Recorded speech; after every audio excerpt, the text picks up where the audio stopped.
Afghanistan, land of extremes, ravaged by war, and one of the most dangerous countries in the world. So you might wonder why I'm here. I came all the way from Australia for love. She was an aid worker in Kabul, and I was planning to propose. But it didn't work out as planned. I was broke, broken-hearted, and stuck in a war zone. But crazy things happen in Afghanistan. So when these TV guys called and asked me if I wanted to do a travel show about the country, I was ready to listen. They wanted me to find Afghan stories that had never been told. And me? I jumped at the chance.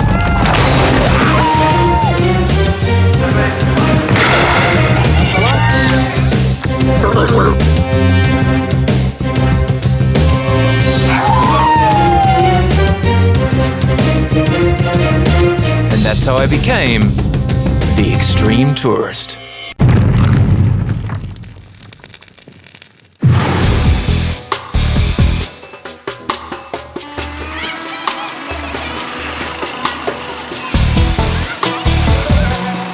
Herat is in western Afghanistan, and it's one of the largest cities in the country.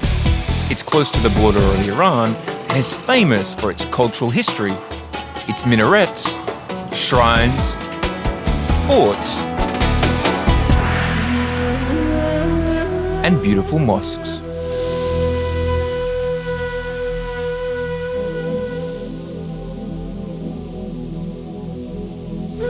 But while it is known for its buildings, I've come here for something a little more physical. I want to compete in one of the biggest bodybuilding competitions of the year. I don't have an invitation, but I have a plan. One that will involve semi-trailers, rolling fortune tellers, exorcisms, extreme swimming, Afghan strongman, and a Mr. Universe contender.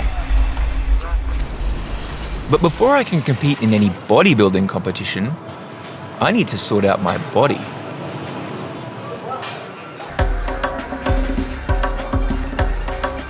Bodybuilding is huge in Afghanistan, and it's massive in Herat because one of the most famous bodybuilders in the country comes from here.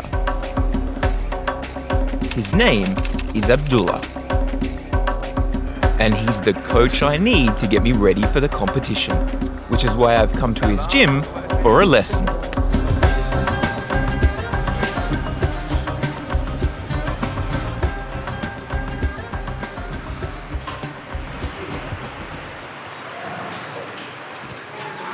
What are my weaknesses? Tell me the weaknesses in my things I need to improve. یک مقدار قفص از ایته سکو شما از ایته کی باید ایته رسته شه باز ایته تو بعد بدن از این پر شه 20 کیلو وزن از این بره بالا خورکن پر کن. Having outlined my weaknesses, Abdullah then proceeds to put them on display in front of the whole gym as we have an impromptu bodybuilding showdown. Why is bodybuilding so popular in Afghanistan? این ورزش خوش داره نه قوت زیاده بیشتر همین کمک خرزورتره. Why did you get into bodybuilding? بالا بیلدینگ خوش داره. میفهمی؟ ورزش خوبیه. زور قدرت آدم زیاد میشه. بسیار ورزش خوبی یکم ورزش خوش داره جامعه محتر مردم گیر میکنه محتر از زمین بالا میکنه همه با چک میکنه یا بیرون میبینم همه میگم What he's saying, for those confused, is that he's at the forefront of Afghanistan's strongman league with a club of his own. More on that later. Now that he's won most things on offer in Afghanistan, Abdullah has a bigger goal in mind. And do you want to become Mr. Universe? Oh. So you will represent Afghanistan in this year or next year or when? And don't bet against him. His nickname in the bodybuilding world is the Bulldozer because he doesn't let anything get in his way. He keeps posters of former Mr. Universe winner Arnold Schwarzenegger on the wall to remind him of his goal. And ironically, it was posters of Arnie and his movie rival Sylvester Stallone that got him in trouble during the time of the Taliban, the Islamic political group who ruled Afghanistan from 1996 until 2001. عکس‌ها رامبو زده بود، یا عکس‌ها داره رامبو و بازار تفنگی تو به شونه قطار انداخته، آمده بود به ما میگفت همین نفر تو به ما نشون ده که این نفر کجای تفنگ خود بیاره تحویل کنه. با وزیری که این خارجیه، این عکس نه میگه تو این نفر رو باید پیدا کنی، این برادرتونه، این بچه کاکاتونه، کینه. چند روز هم وقتین ریش ممار برده که ریش قچی کده بودم به مواس بودم، اینا یک دروازی بودم.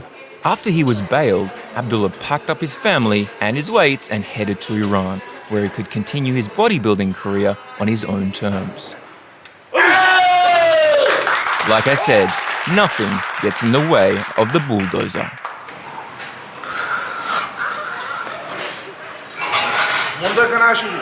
Very tight. Look what I lifted. I lifted 25 kilograms and 25 over here. I mean, that's not bad. Abdullah tells me that if I'm going to be ready for the competition in 10 days, then I'll need an intense schedule of eating and training. But I know that there's one more thing that I need. Will you be my teacher until then? Will you get me ready for the competition?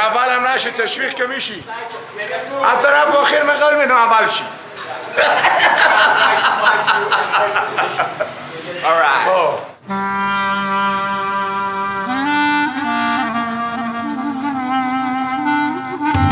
So having secured a coach and an invitation to start my training regime in the morning, I'm going to try and squeeze some other things in before then. But as I head across the city, I begin to notice something strange about all the rickshaws. There's a lot of love flying around in Herat.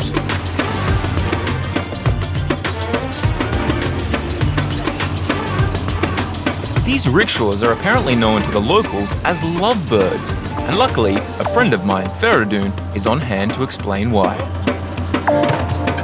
Oh, hey. Hi. Sorry. Girl and boys, when they are getting friends with each other, in this society, they don't have any place to go to speak, and there's no restaurant. And then they come inside this lovebirds and they chat with each other. Sometimes they kiss each other, they speak with each other. So they just drive around and around and around Herat, kissing each other and kind of, Yes. But unfortunately, one day the police discovered such a couple and... They put them in the jail. They put them in jail for kissing? Yeah. Harsh. Not only that, they put an end to the kissing capers by ordering that all rickshaws must be doorless, so the police can see inside. Have you ever done it? No, I don't Really? I don't need it. You don't need it? No. Why? Because I have... You have your own? Yeah, of course. After that, I dropped Herat off. It was only then that I realized the rickshaw I was driving in was bereft of love heart-related illustrations. Having been inspired by the lovebird tradition, I realized that this is my chance to spread some love in Herat as well. It's time for an episode of... Pimp My Rickshaw! صبور جان اگر امکان داشته باشه این ریکشای ما را جور کنه لطفاً این بسیار خراب شده ما پیسه نداریم این ریکشای ما بسیار خراب است بزیر به ما نمی آید Salam, how are you? How you doing, man? Ooh, isn't she a beauty? War theme. We can change that. Okay, Hafizullah John, I've got a good plan for your rickshaw. I think you're going to be a very happy man. What I want you to do is go away for an hour, have a cup of tea. When you come back, it's going to be something you won't believe. Okay? Yes, sir. Put it there. Enjoy.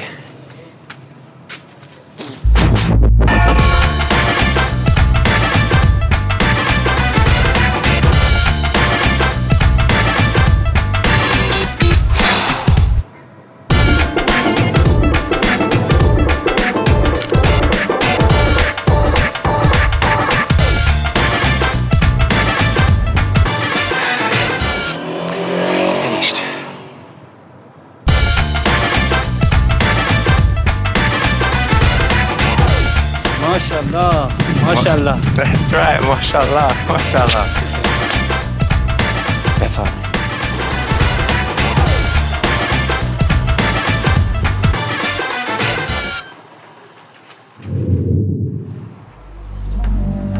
rickshaw successfully pimped, I'm now going to visit someone who might be able to help me with the bodybuilding competition, a man I'm told is called the Rolling Mullah. Every Friday, this shrine is filled with people looking to fulfill their deepest wishes, and they do that by rolling. Salam. So I understand that this shrine has a special power. The story, as told to me, is that centuries ago, a religious man came to Herat and, not wanting to step on any graves, prayed to God to help him get out of the city. When he opened his eyes, he was here, his wish granted. So now, people come to the shrine, lie down, close their eyes and recite a prayer, and if their prayer is answered, they will roll. If not, they're out of luck.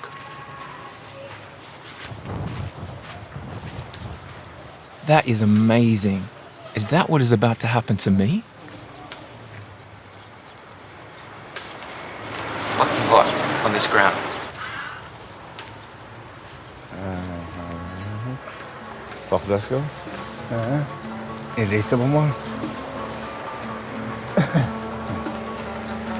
الان شما یک نیتی به دل خوب بگیرید. First in the bodybuilding, first in the bodybuilding, first in the bodybuilding, first in the bodybuilding. شیشه خوبا نکنید. حرکت دی. حرکت دی.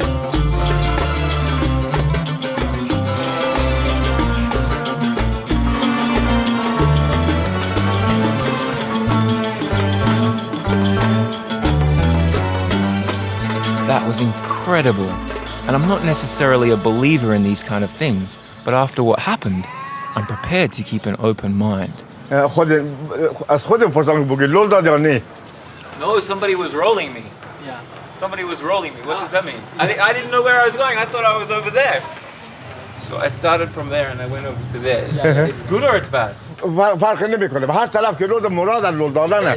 The fact that I rolled means that my wish has been accepted. Yeah. So does that mean that I will win the bodybuilding competition? انشالله میشه. Inshallah. Everybody was asking whether or not I was actually guided by God or I was pushing myself, and it was really weird. Everything went black and I didn't really know where I was, and I didn't really know what was pushing me either.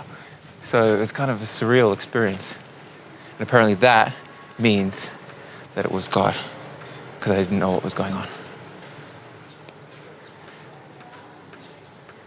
So with God behind me, I'm ready for my first lesson with my bodybuilding coach, Abdullah.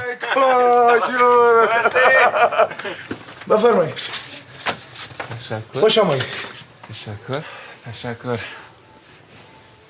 Abdullah is a larger-than-life character whose passion for bodybuilding is all-consuming. It started when he was punched in the nose as a kid and was too weak to fight back, so he took up bodybuilding to get revenge, and did. But he also caught the bodybuilding bug, and his career took off, not just in Afghanistan, but in Iran. And since the fall of the Taliban, he's come back and used his success to bring as many people into the sport as possible. And with a week to go before the big bodybuilding competition, he's going to have his work cut out for him to bring his latest student up to scratch.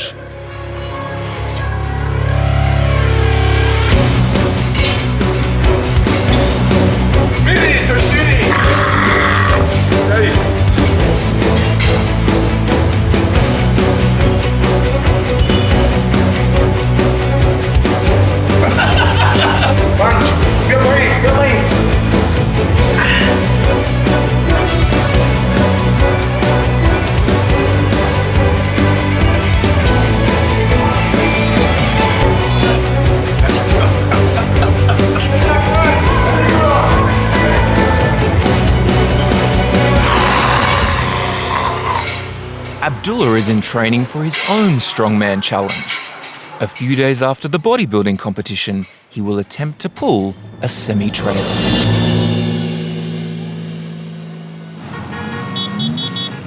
Tomorrow is the day of the competition, and for me, there's just one thing left to do. Short Dari. G-bangers, dick-togs, budgie smugglers. Whatever you want to call them. This will be my first pair. Oh, and one final thing. Veet hair removal cream, a bodybuilder's best friend. In 15 minutes, I'll be as smooth as a baby's bottom.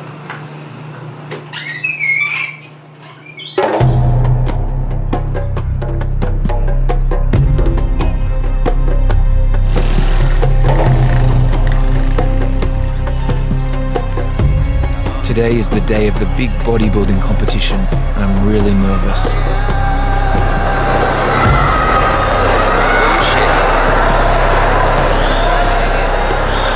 Which is not helped by this.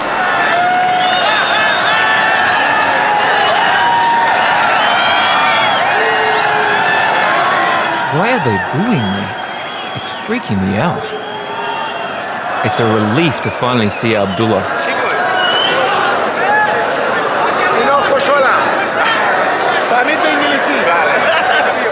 Really? I'd hate to see them mad.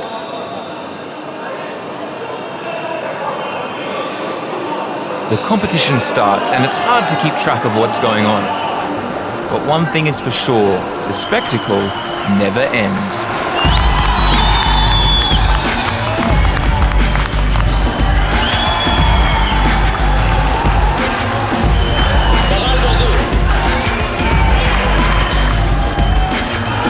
And something else that's clear is just how passionate Abdullah is about his students.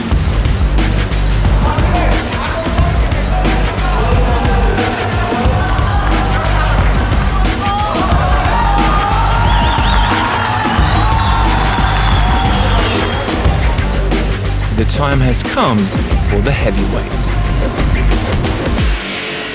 And that means me. It's like somebody plucked the chicken and then let him loose in the room. This is the skin tan color used by bodybuilders around the world to darken their muscle tone and make it appear more defined under the lights. Because I'm pure white, I need more than most.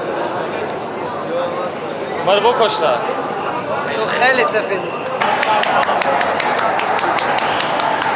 ولی مثل دگرها شد که یاقوتی رنگ آورد. اوه مستر صبور ما آمد کشور شما ما رو به رنگ داد. اوه اولی هی ایوه. Finally, I'm ready. It's time.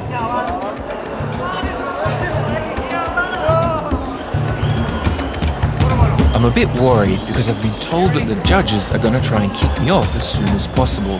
If I want to get through to the next round, I really need to grab their attention with something spectacular.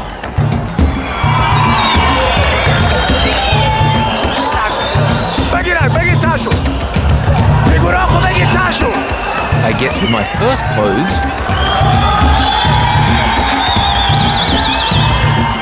my second pose, and then something inside me seems to snap, and I take it one step too far.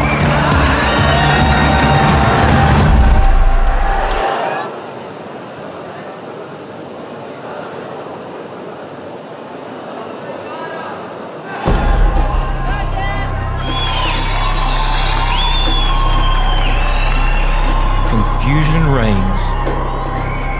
Abdullah tries to help me out, but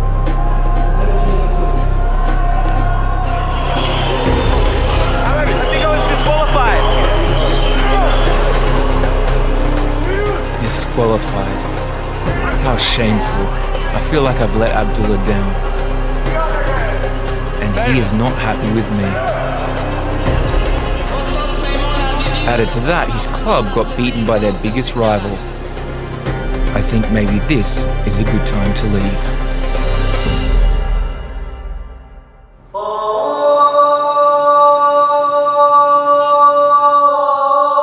At dusk, I head to the old city fort of Herat to listen to the call to prayer.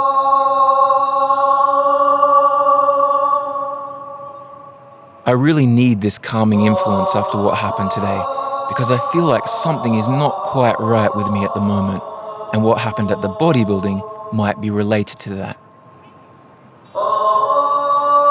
It's something inside me that doesn't feel quite balanced, and I think I know what it is.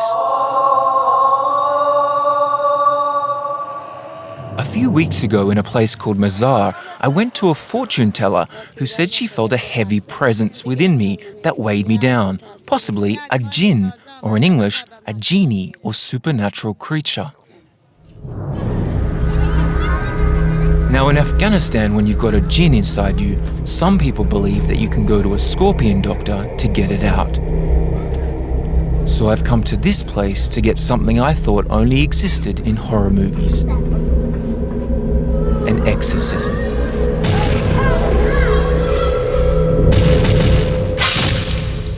I'm in the waiting room of the scorpion doctor's place. I'm told that he's been doing this since he was 8 years old, but he also says that he just got out of jail. Is it too late to ask what for?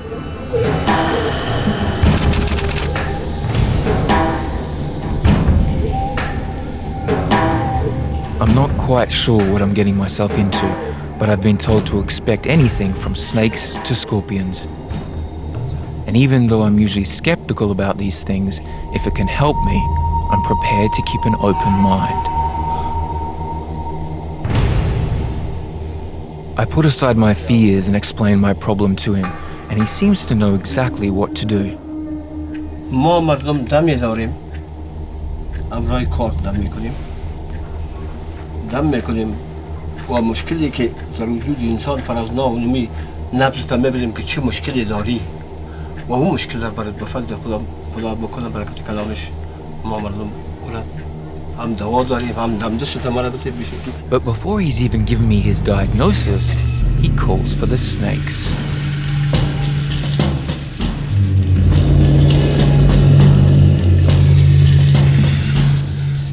So the scorpions and the snakes, is it dangerous? Has anyone ever died? So then why do you use, if it will kill me, then why would you use it to fix me? اکثر از دنیا جنام میگوش خود از این خدا اما دنیا از خدا به شکل مار میسازن یا به شکل شک خود مسائل جن به خواص آدم میفهمه اینطور که ما خواصای جن با دم کردیم یا دیدیم مردم میره که هم باز بی خود میشه از وجود خود کفا از دانش سر میکنه یا خون است و قومش میه یا بی حال در زمین میفته اونو مسائل جن با ایساد میره که تداوی دکترها از او عاجز میمانه. He tells me there are easy ways to get rid of jinns, but they only work with Muslims, so he's going to try something non-denominational.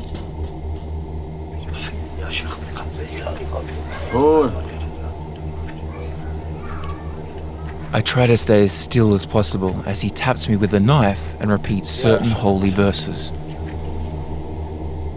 And then we wait. But it doesn't seem to work. So what can we do? What should we do? He tells me there are powerful jinn doctors in Bamiyan who can help me out. I'm not sure if I believe any of this yet, but it's also a great chance to visit a place that I've always wanted to see. Okay. To Bamiyan. I should go to Bamiyan. Bamiyan, a place located in central Afghanistan and known to many around the world because of one thing. It's the site where the famous Buddhas were blown up by the Taliban in 2001. But Bamiyan's bloody history goes back even further. In the 1200s, Genghis Khan destroyed every living thing in this city, giving rise to a very sinister name.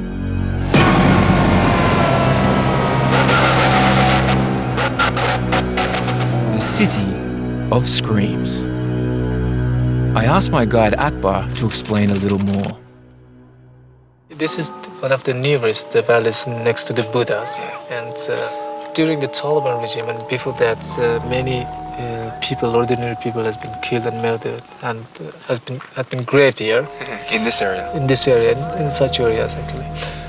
And some people just saying that they've heard some sounds during the night, some screams, something like that. Yeah. That's why some people say that the Valley of Scream. Maybe that's why all the jinn doctors are in Bamiyan, because it's filled with ghosts.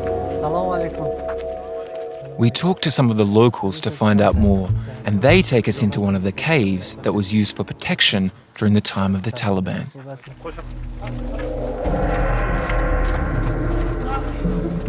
Take care about your head.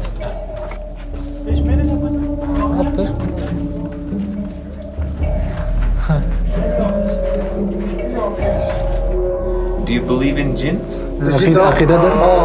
Yes, they believe. What are they? Chiasa. او از بنی جان است. بنی جان است.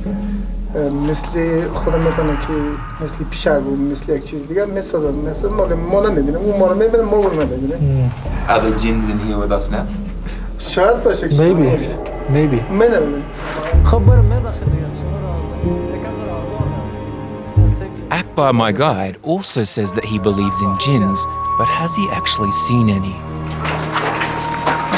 Tell me. Yeah. Do you believe in ghosts? Yes, believe. You believe? Yes, I believe. You believe in jinns? I believe, yeah. Have you ever seen any? Not actually, not. Have you ever seen any ghosts? In my dream, yes. Whenever In your dream? Yeah. But in reality, no. So if you have never seen any in reality, and you never heard any in reality, why do you believe? Because there is something that doesn't actually exist externally, but we have to believe inside our minds, you know. It's beliefs which deliver and transfer from father to the child to the grandchild, a generation to another generation. Yes. It's already clear to me that jinns mean a variety of things to a variety of people. These people believe that calling for jinn and spiriting, also exiting the jinns from a human body, it is very dangerous for the person and also for the mullah. If he could not complete the process, one of them would be killed. Really? Yeah. So what you're saying is we've got to get the right mullah. Otherwise I or he could... Yeah. The next day, Akbar starts the search for the right jinn doctor, and I try to enjoy the traditional delights of Bamiyan. I go fishing, listen to music, visit the hot healing springs, and tour the sites, trying to take my mind off matters. Akbar even takes me to meet a female mullah or religious teacher who he thinks has the power to do something about my situation. Do you know what a jinn is? Can you tell me what a jinn is? چون ما عقیده ندارم دیگه فکر میکنم انسان از همه موجودات بالایه هیچ وجود نداره اگر هم داره فکر در خیال مردم است. You know, when I was in Kabul, there were people there who told me that there are mullahs in Bamiyan, specifically in a place called Bandi Amir, who deal with getting rid of jinns, taking out jinns. And I was wondering if you'd heard about them and you'd seen what they do. What do you think of that? فکر کنم که یک بیزنس است در قسمت از یک قالب از اسلام. در کدن اسلام غلط بوده به این قسم که مردم ها خب اسلام دین خیلی خوبیه که اجازه میده که این کسا هم نان بخورن. The female mullah tells me that belief in jinns might be related to lack of education. فکر کنم بامیان یک جای بسیار تاریخی و قدیمی که انکشاف در نماده باشه که نماده یک تمدن نیامده که شهر شوه یک تمدن نماده که اونجا شهر ساخته شوه مردم یک مطالعه داشته باشه مردم یک برداشت دیگه ای بکنه سینه به سینه مغز در مغز از او یاد گرفته. My search for a qualified jinn doctor seems to have stalled, but then fate steps in. Akbar finds a local man who was once cured of jinns. He tells me that he was once struck down by a jinn and paralyzed for more than a week, leaving medical doctors at a loss until a mullah cast a spell that cured him almost immediately. I'm hoping that he can put me in touch with the mullah who cured him.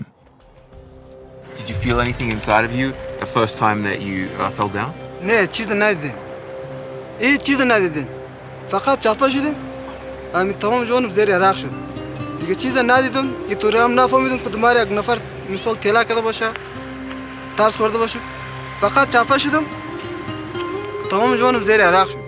Since then, there's been no return of the jinn, and he tells me there's a reason for that.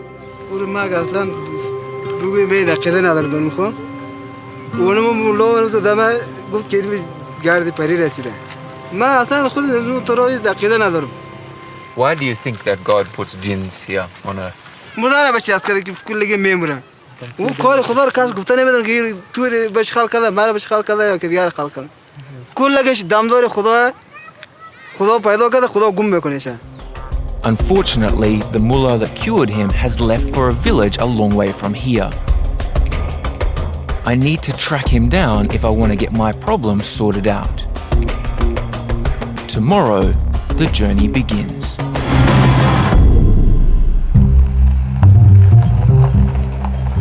It's going to take us a day to get to the mullah's village, so we start off by swapping folk songs. دارای سلسله و جاودان شی مکونه دبل کمش جلجان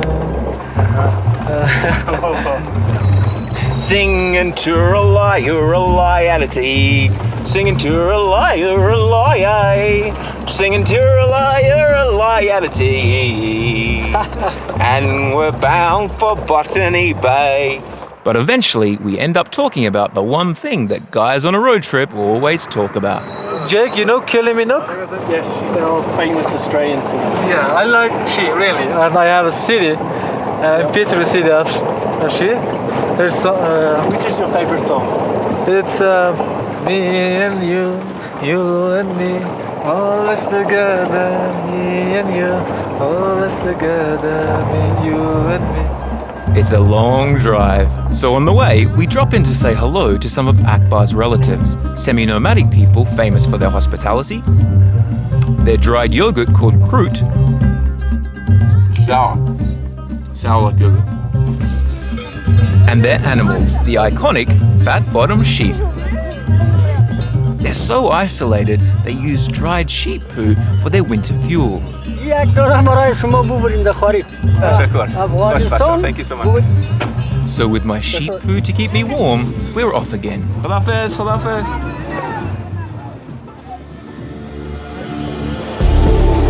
And driving through the red terrain of Bamyan is how I imagine it's like traveling on Mars.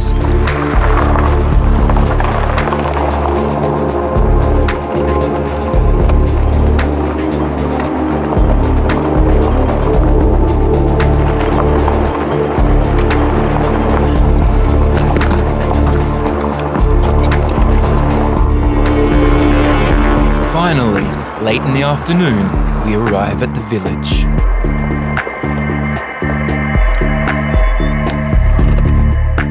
I'm at the home of the famous mullah who can hopefully find out what's wrong with me.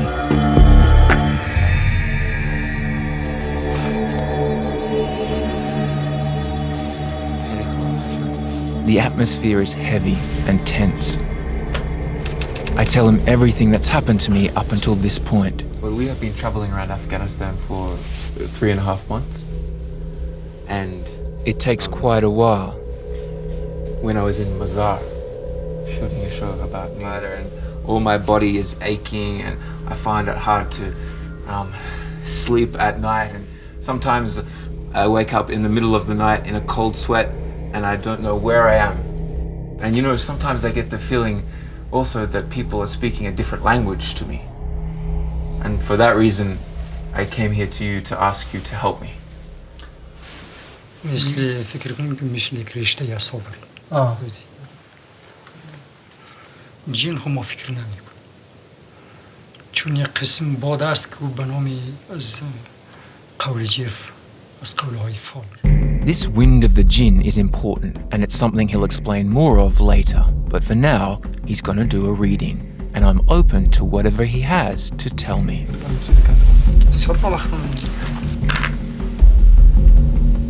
شانه های چپ و راست تو درد زیاد ندارم ولی یکش نسبت به دیگری اون درد پیدا میکنه به مجرم های گردن تو بس ضربی سه دو طرفی سر پیدا میشه پایان مورد طرفی مسانه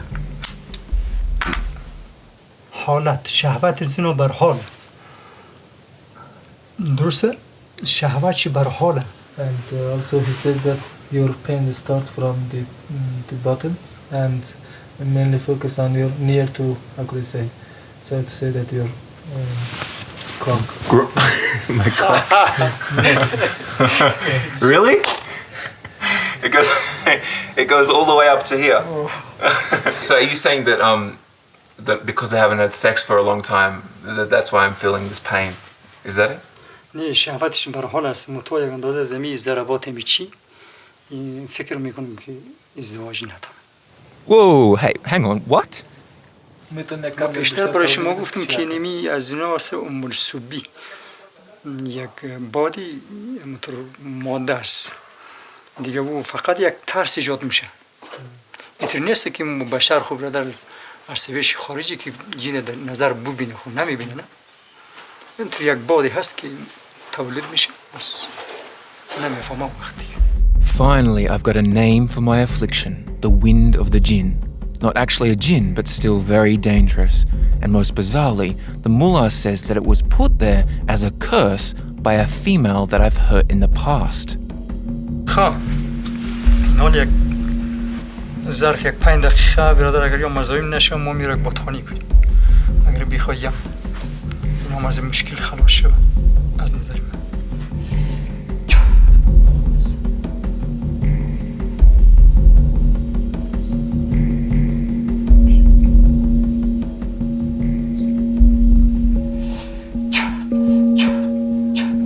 Mullah Ali says that to finalize the cure, I must travel to a series of lakes called Bandi al-Mia and jump off a cliff into the water with a cord attached to the offending area. Then in 7 days, if I'm lucky, the problem will disappear. I'm here. And my marriage, is it still on? Is it still possible? تداوی میشه انشالله کلش بر سر زمین باد است یک باد مخالف.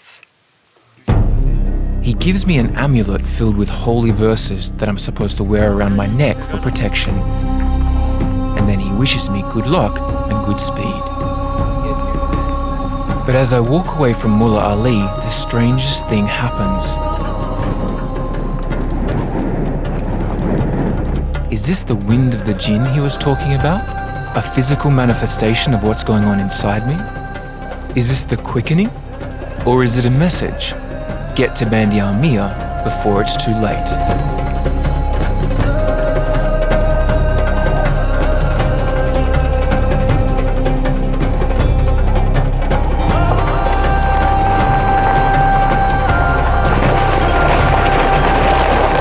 I'll admit I'm quite overwhelmed by what just happened. Both the winds of the jinn discovery and the spot-on revelations about my physical and mental state. But it's what he said about how I got the wind of the jinn that really surprised me. And now Akbar explains more. When a male is broken the heart of a female, that maybe she wish or maybe she they start to act during mullahs. She put like a hex or a voodoo on somebody. Voodoo, yes, somebody. On the person who broke her heart. Yeah, that's right.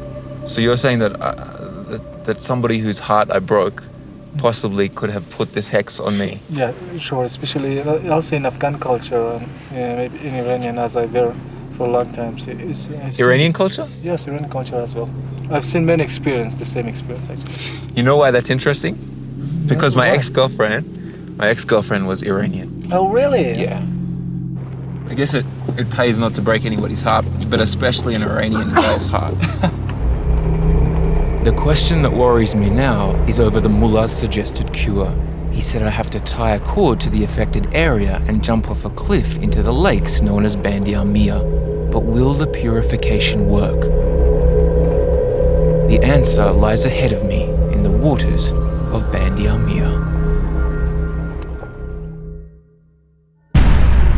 Bandi al-Mia, a series of lakes in the province of Bamyan that make up one of the most breathtaking sights in the world and have become Afghanistan's first national park. But to many Afghans, this place is much more than just a tourist attraction. Some people believe that the waters contain special healing powers that draw people from all over the country, pilgrims, sick people, pregnant women, and today, me. I'm about to jump off a cliff into one of the most famous lakes in Afghanistan, then swim a mile across it to save my future marriage.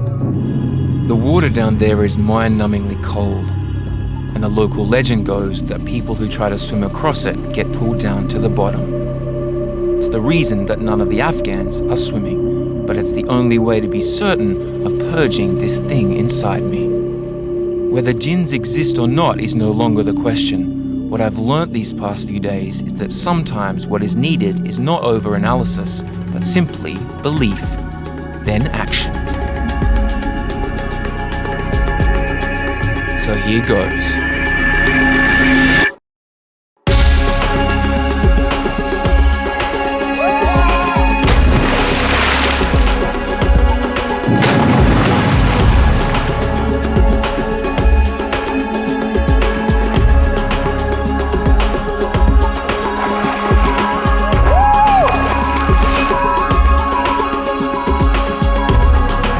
The swim across is one of the hardest of my life. It's so cold that my muscles seize up almost straight away. I can barely swim. And then halfway across, I feel like I can't go on.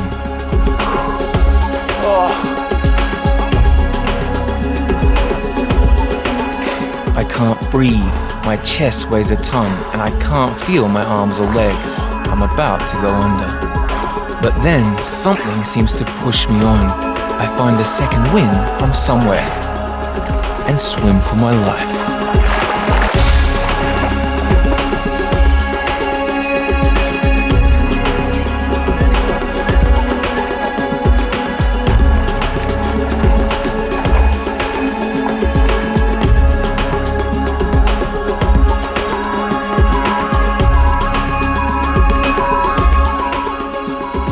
Finally, I reach the other side, numb and completely exhausted.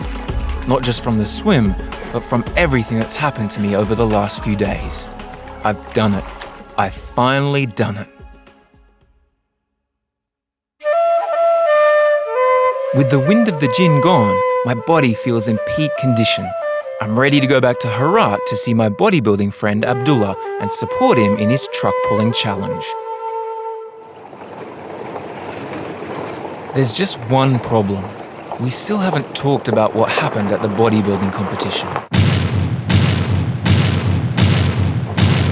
And I feel like I need to apologize for what I did.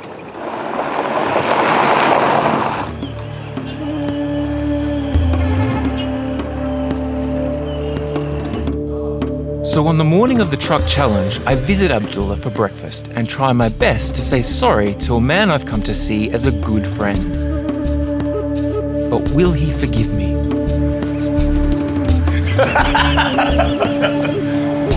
I think that means he does. But forgiveness comes with a price. Abdullah says that I have to attempt the truck pulling challenge first, as public penance for my ways. Buddy, let's go. As always, I'm happy to say yes. And it's going to be no easy feat.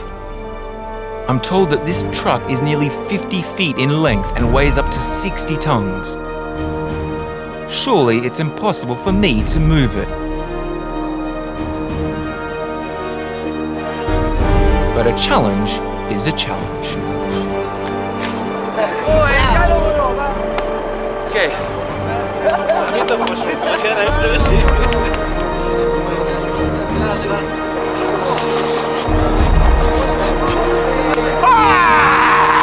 آماده شروع برو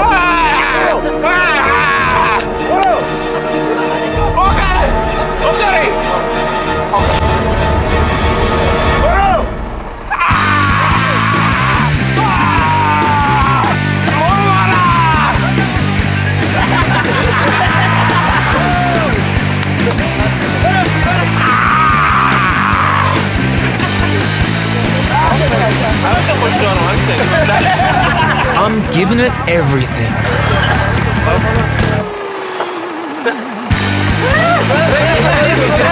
But in the end, it doesn't move an inch.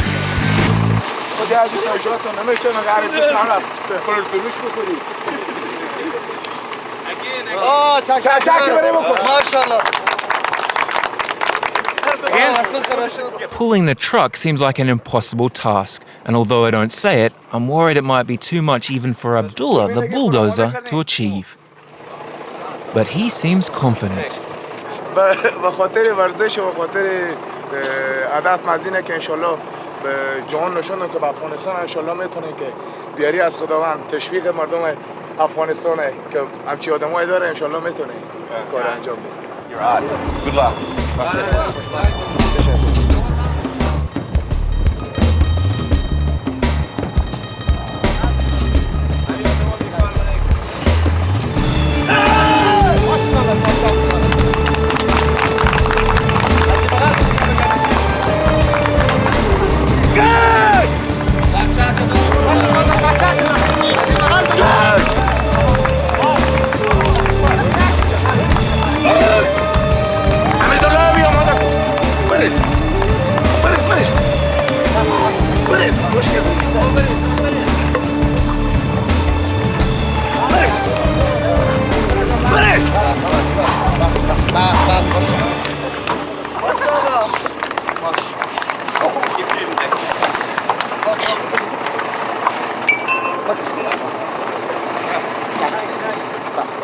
Is it better than sex? Oh.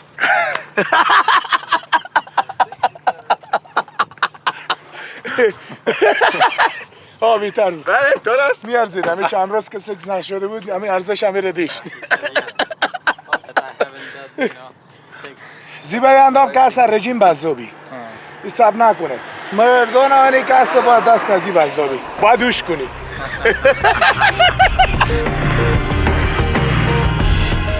I love this guy.